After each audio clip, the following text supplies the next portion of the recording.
தேசத்திற்காக ஒரு ஜெபம் என்கிற ஜெப வேலைக்கு நேராக இயேசு கிறிஸ்துவின் நாமத்தினாலே உங்களை வாழ்த்தி வரவேற்கிறேன். இன்றைய நாளில் 2 நாட்களுக்குள்ளே நம்மை நாமே நிதானித்து ஆராய்ந்து தேவ சமூகத்துக்கு நேராக நம்மை திருப்பி கொண்டிருக்கிற இந்த வேளையிலே 1 யோவான் 2வது அதிகாரம் 25வது வசனத்தில் சொல்லப்பட்டிருக்கிறது, நித்திய ஜீவனை அளிப்பேன் என்பதே அவர் நமக்கு செய்த வாக்குத்தத்தம் என்று சொல்லி எழுதப்பட்டிருக்கிறது. அந்த நித்திய ஜீவனை ஒவ்வொரு கிறிஸ்தவர்களும் பெற்றுக்கொள்ளும்படியா இன்றைக்கு நாம் பாரத்தோடு நாம் ஜெபிக்க போகிறோம். நம்முடைய குடும்பத்தில் உள்ளவர்கள் பெற்றுக்கொள்ள வேண்டும். யாரும் அந்த நரக ஆக்கினைக்குள்ளாகி ஒருவரும் போய்விடக்கூடாது. ஒவ்வொருவரும் அந்த பரலோக ராஜ்யத்தை சுதந்திரித்து கொள்ள வேண்டும். அந்த பரலோக ராஜ்யத்தை சுதந்திரிக்க வேண்டும் என்றால் தேவன் நமக்கு வாக்குத்தத்தம் பண்ணிவிட்டார்.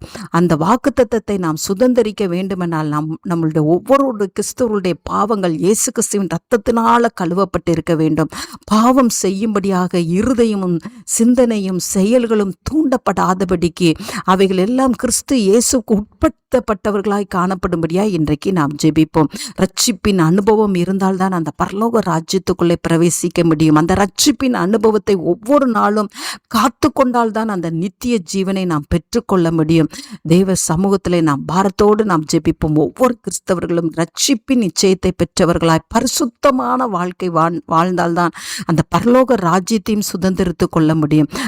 ஒவ்வொரு கிறிஸ்தவர்களுக்குள்ளேயும் பரிசுத்தம் காணப்படும்படியாய் இன்றைக்கு நாம் பாரத்தோடு நாம் ஜெபிப்போம். கர்த்தர் வாக்குத்தத்தம் பண்ணிவிட்டார். அந்த வாக்குத்தத்தத்தை சுதந்திரிப்பது நம்மளுடைய கரங்களிலே இருக்கிறது. அதனால் ஒவ்வொரு கிறிஸ்தவர்களும் கிறிஸ்தவ குடும்பங்களிலே இருக்கிற ஒவ்வொரு பிள்ளைகளும் அந்த நித்திய ஜீவனை சுதந்திரித்துக் கொள்ளுகிறவர்களாய் காணப்படும்படியாய் இன்றைக்கு நாம் பாரத்தோடு நாம் ஜெபிப்போம். நாம் யாவரும் கண்களை மூடி தேவனை நோக்கி பார்ப்போம். எங்களை நேசிக்கிறதான நல்ல தகப்பனே, இந்த நாளுக்காக ஸ்தோத்திரம் ஆண்டவரே.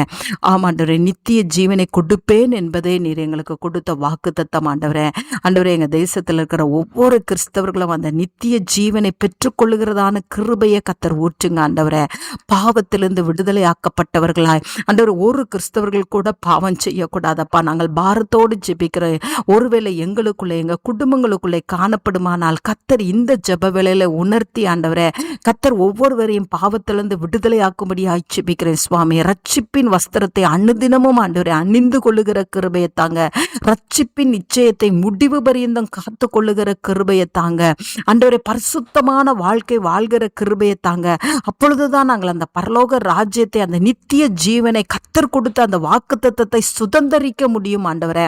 அந்த வாக்குத்தத்தத்தை சுதந்திரிக்க முடியாதபடிக்கு ஆண்டவரே, பாவத்துக்கும் சாத்தானுக்கும் உலகத்துக்கும் ஆண்டவரே தங்களுடைய வாழ்க்கையை யாரும் ஒப்பு கொடுத்து விடாதபடிக்கு ஆண்டவரே தேவ சமூகத்துல ஒவ்வொரு நாளும் ஒப்பு கொடுத்து தேவனுக்குரிய ஆண்டவரே வழியிலே நாங்கள் நடக்கும் பொழுது ஆண்டவரே கர்த்தர் எங்களுக்கு அந்த நித்திய ஜீவனை கொடுத்து சந்தோஷப்படுத்துகிறீங்க. உமக்கு ஸ்தோத்திரம். அந்த நல்ல கிருபையை கர்த்தர் அருளி செய்யுங்க ஆண்டவரே. வேத வாசிப்பதிலும் ஜெபிக்கிறதிலும் ஆண்டவரே தவறாமல் தேவனோடு ஐக்கியப்பட்டு இருக்க உதவி செய்யுங்க. இயேசுவின் மூலம் ஜெபிக்கிறேன் நல்ல பிதாவே. ஆமேன், ஆமேன்.